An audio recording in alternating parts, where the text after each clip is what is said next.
Download करें Amar Ujala app और पाएं खबरें लगातार। वट पूर्णिमा व्रत 5 जून को पड़ रहा है। ये व्रत हर साल ज्येष्ठ पूर्णिमा के दिन मनाया जाता है। विवाहित महिलाएं इस व्रत को अखंड सौभाग्यवती का आशीर्वाद पाने के लिए रखती हैं। इस दिन वट के वृक्ष की विशेष पूजा होती है, लेकिन मान्यता के अनुसार वट पूर्णिमा को व्रत रखने का पुण्य फल तभी प्राप्त होता है जब इस व्रत की कथा को सुना जाता है। ये पौराणिक कथा इस प्रकार है। कथा के मुताबिक अश्वपति नाम का एक राजा था। राजा के घर कन्या के रूप में सावित्री का जन्म हुआ। जब वो विवाह योग्य हुई तो राजा ने अपने मंत्री के साथ सावित्री को अपना पति चुनने के लिए भेज दिया।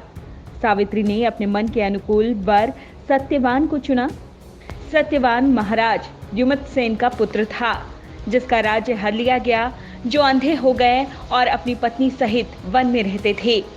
वहीं जब सावित्री विवाह करके लौटी तो नारद जी ने अश्वपति को बधाई दी। साथ ही नारद मुनि ने ये भविष्यवाणी करते हुए कहा कि सत्यवान अल्पायु है, उसकी जल्द ही मृत्यु हो जाएगी। नारद जी की बात सुनकर राजा अश्वपति का चेहरा मुरझा गया।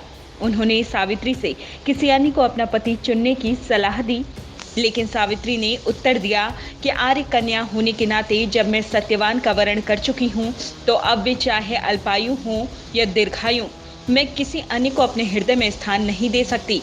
सावित्री ने नारद जी से सत्यवान की मृत्यु का समय ज्ञात कर लिया। नारद जी द्वारा बताए हुए दिन से 3 दिन पहले ही सावित्री ने उपवास शुरू कर दिया। नारद जी द्वारा निश्चित तिथि को जब सत्यवान लकड़ी काटने जंगल के लिए चला तो सास ससुर से आज्ञा लेकर वो भी सत्यवान के साथ चल दी। सत्यवान जंगल में पहुंचकर लकड़ी काटने के लिए वृक्ष पर चढ़ा। वृक्ष पर चढ़ने के बाद उसके सिर में भयंकर पीड़ा होने लगी। वो नीचे उतरा। सावित्री ने उसे बरगद के पेड़ के नीचे लिटा दिया। देखते ही देखते यमराज ने ब्रह्मा जी के विधान की रूपरेखा सावित्री के सामने स्पष्ट की और सत्यवान के प्राणों को लेकर चल दिए।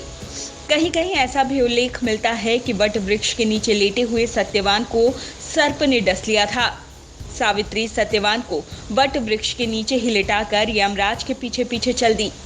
पीछे आती हुई सावित्री को यमराज ने लौट जाने का आदेश दिया। इस पर वो बोली, महाराज, जहाँ पति वहीं पत्नी, यही धर्म है, यही मर्यादा है। सावित्री की धर्मनिष्ठा से प्रसन्न होकर यमराज बोले कि पति के प्राणों के अतिरिक्त कुछ भी मांग लो। सावित्री ने यमराज से सास ससुर की आंखों की ज्योति और दीर्घायु मांगी। यमराज तथास्तु कहकर आगे बढ़ गए। सावित्री यमराज का पीछा करती रही। यमराज ने अपने पीछे आती सावित्री से वापस लौट जाने को कहा तो सावित्री बोली कि पति के बिना नारी के जीवन की कोई सार्थकता नहीं। यमराज ने सावित्री के पति व्रत धर्म से खुश होकर फिर से वरदान मांगने के लिए कहा। इस बार उसने अपने सास ससुर का राज वापस दिलाने की प्रार्थना की। तथास्तु कहकर यमराज आगे चल दिए। सावित्री अब भी यमराज के पीछे चलती रही। इस बार सावित्री ने यमराज से 100 पुत्रों की मां बनने का वरदान मांगा। तथास्तु कहकर जब यमराज आगे बढ़े तो सावित्री बोली, आपने मुझे 100 पुत्रों का वरदान दिया है, लेकिन पति के बिना मैं मां किस तरह बन सकती हूँ? अपना ये तीसरा वरदान पूरा कीजिए। सावित्री की धर्मनिष्ठा, ज्ञान, विवेक और पतिव्रत धर्म की बात जानकर यमराज ने सत्यवान के प्राणों को अपने पाश से स्वतंत्र कर दिया। सावित्री सत्यवान के प्राण को लेकर वट वृक्ष के नीचे पहुंची, जहां सत्यवान का मृत शरीर रखा था। सावित्री ने वट वृक्ष की परिक्रमा की तो सत्यवान जीवित हो उठा। प्रसन्नचित्त सावित्री अपने सास ससुर के पास पहुंची तो उन्हें नेत्र ज्योति मिल चुकी थी। वीडियो डेस्क अमरुजाला.com। अगर आप ये वीडियो YouTube पर देख रहे हैं तो हमारे चैनल को सब्सक्राइब करें और बेल आइकन को दबाना ना भूलें। अगर आप Facebook पर ये वीडियो देख रहे हैं तो हमारे पेज को लाइक करें।